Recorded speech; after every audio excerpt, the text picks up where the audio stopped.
Hi, this is TJ DeSalvo of the Anxiety Schmanxiety blog, and I want to talk just a little bit about um, organization. Um, I may have talked about this in the past, I'm actually not sure.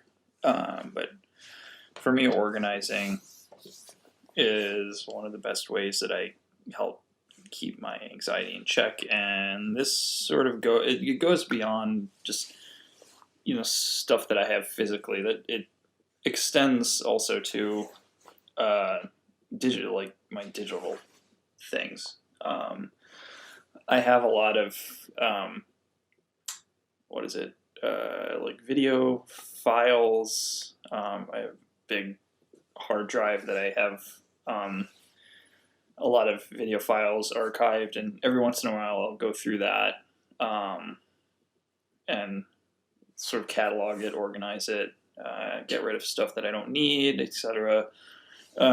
Just the other day, I made a bunch of playlists. So when I open up my video player, I could just have easy access and just have a whole bunch of stuff play, and I don't have to mess with it.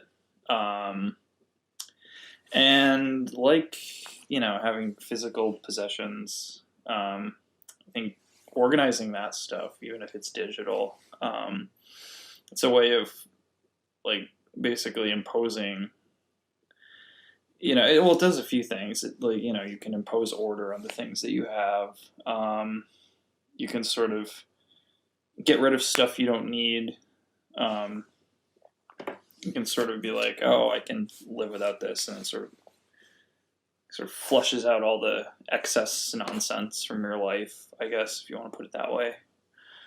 Um, so yeah, I don't know if we talk about organization in that, in the digital sense. I mean, most of the time it's usually just physical possessions, but if you have a lot of stuff on your computer, take a day, just go through it all.